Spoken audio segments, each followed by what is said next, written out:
Assalamualaikum warahmatullahi wabarakatuh. Jumpa lagi dengan pelajaran bahasa Indonesia. Kali ini kita akan membahas materi menentukan makna kata.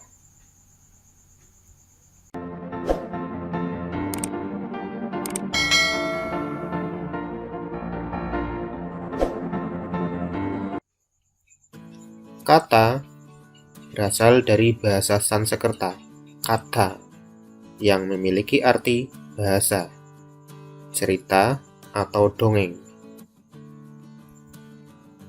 Kata adalah unsur bahasa yang diucapkan atau dituliskan, yang merupakan perwujudan kesatuan perasaan dan pikiran yang dapat digunakan dalam berbahasa. Digunakan dalam berbahasa di sini maksudnya adalah digunakan dalam percakapan sehari-hari, baik dalam bahasa tulis maupun bahasa lisan. Intinya ya untuk komunikasi.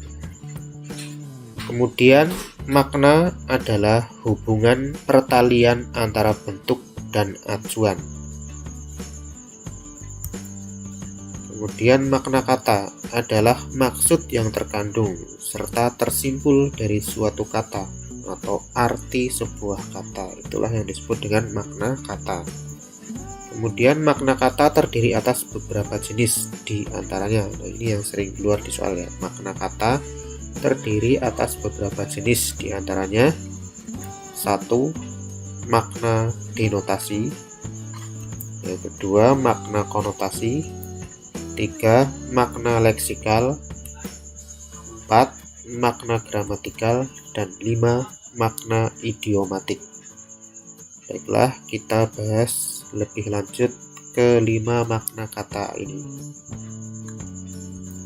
Yang pertama, makna denotasi adalah makna dasar atau makna sebenarnya. Contoh, tikus itu telah mati. Kata mati dalam kalimat tersebut hanya memiliki satu arti yang langsung dan lugas, atau mati yang sebenarnya, yaitu tidak bernyawa. Jadi tidak bermakna lain, tapi benar-benar bermakna mati, yaitu tak bernyawa. Setelah kita lanjut ke yang kedua, yaitu makna konotasi. Makna konotasi adalah makna tambahan atau makna yang tidak sebenarnya. Berarti kebalikannya dari makna denotasi.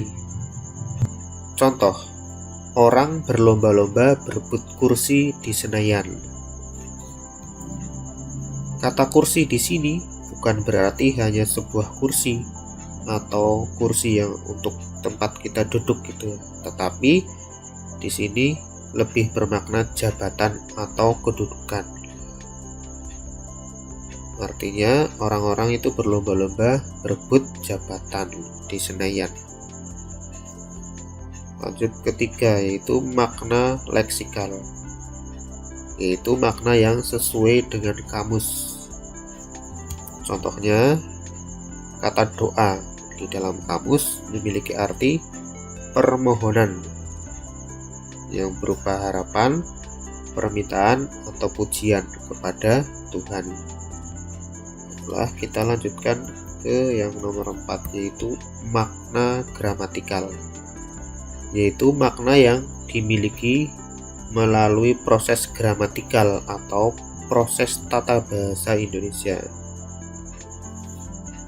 di mana proses tata bahasa di sini meliputi proses komposisi atau susunannya, susunan kata. Kemudian proses reduplikasi, ini artinya adalah pengulangan atau duplikat dalam kata, maupun proses afiksasi, yaitu berupa imbuhan, bisa awalan, bisa akhiran, maupun sisipan. Contoh, tugas sebanyak itu akhirnya terselesaikan juga. Makna kata selesai setelah mendapat imbuhan terkan Ini maknanya akan menghasilkan makna baru, yaitu dapat.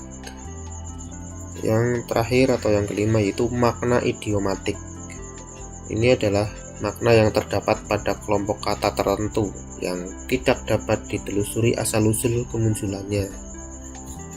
Sebagai contoh di sini adalah Harun anak yang keras kepala. Kata keras kepala dalam kalimat tersebut bukan berarti kepala Harun keras seperti batu, tetapi lebih bermaksud kepada kelakuan Harun yang susah diatur. Setelah kita lanjutkan dengan contoh dalam soal ujian. Yang pertama ini soalnya, Irwan sedang tidak enak badan. Semua makanan terasa pahit di mulut. Pagi itu Irwan tidak sarapan. Saat mengikuti pelajaran olahraga, Irwan merasa lemas badannya. Ini kalimat saat mengikuti pelajaran olahraga, Irwan merasa lemas badannya. Ditanyakan, arti kata lemas dalam kalimat tersebut adalah, untuk mencari tahu artinya dalam pilihan jawaban ini, maka kita analisis jawabannya satu persatu. Misalnya A, badan Irwan mudah ditekuk-tekuk. Ini tidak mungkin ya, masa badan kok bisa ditekuk-tekuk. Sementara yang B, badan terasa tidak memiliki tenaga. Nah, ini adalah pilihan yang tepat karena lemas berarti di sini bisa jadi tidak bertenaga ya. Sedangkan C, badan terasa sulit bergerak. Nah, kalau sulit bergerak ini bukan lemas tetapi kaku. Sedangkan D, badan terasa selalu akan terjatuh.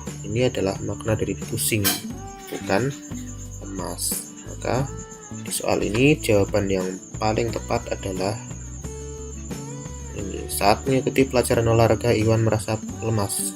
Lemas di sini berarti adalah badan terasa tidak memiliki tenaga. Yaitu jawaban yang paling tepat adalah B. Lanjut ke nomor kedua ini. Saat ini banyak kursi yang dibuat dari rotan.